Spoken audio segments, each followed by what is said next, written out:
کچھ لوگ جن کا نام سنتے ڈر جاتے ہیں، ارے باپ رے باپ جن،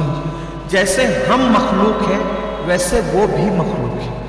یہ بات ہے۔ دوسری بات یہ کہ جیسے ہم پابند ہیں ویسے وہ بھی پابند، جیسے ہم لوگ جو ہے وہ ہم میں کچھ لوگ اللہ کے فرما بردار ہیں اور کچھ لوگ نافرمان ہیں، ویسے ان کے یہاں بھی کچھ فرما بردار ہیں، کچھ نافرمان ہیں۔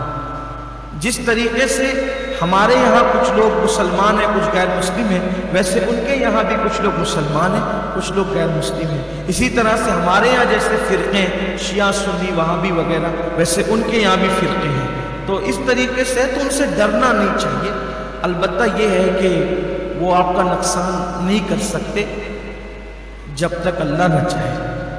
اور اگر وہ نقصان کرنا چاہیں، ہمیں چاہیے کہ جب ہم گھر سے نکلیں کبھی بھی اپنا معمول بنا لیں، کبھی بھی گھر سے نکلیں آیت الکرسی پڑھے بغیر گھر سے نکلیں، کیونکہ جب آیت الکرسی پڑھ کے گھر سے نکلتے ہیں تو دو فرشتے ہمارے ساتھ ہو جاتے ہیں، دو فرشتے، اور جب تک ہم گھر لوٹتے نہیں تب تک وہ ہماری حفاظت کرتے رہتے ہیں۔ اور ہمیشہ یاد رکھیے گا کہ حضور اکرم صلی اللہ علیہ وآلہ وسلم نے فرمایا کہ جب راستے سونے ہو جائیں،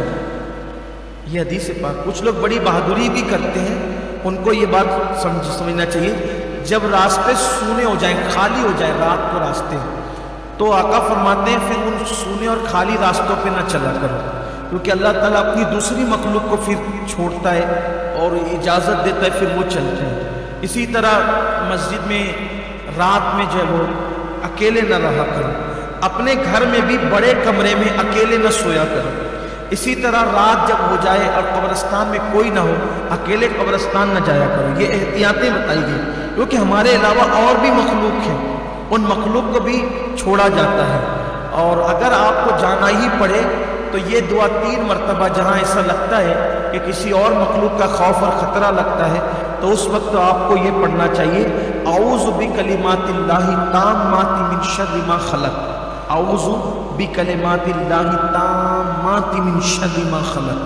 اعوذ بکلمات اللہ التامات من شر ما خلق۔ اس کو یاد کر لیں، 3 مرتبہ پڑھ کے کہیں چلے جائیں، انشاءاللہ تبارک و تعالیٰ کوئی مخلوق آپ کو نقصان نہیں پہنچائے گی۔ آقا علیہ السلام کی سنت کریمہ ہے کہ حضور علیہ السلام سفر میں جس بھی منزل پر اترتے تھے، منزل پر اترتے وقت حضور علیہ السلام اس دعا کو پڑھ لیتے تھے، کوئی مخلوق آپ کو نقصان نہیں پہنچائے گی انشاءاللہ۔ اللہ نے چاہا کل وقت میں گنجائش رہی تو ہم اس پہ گفتگو کریں گے۔ جنات کے والد سے اللہ ہم سب کو توفیق بخشے۔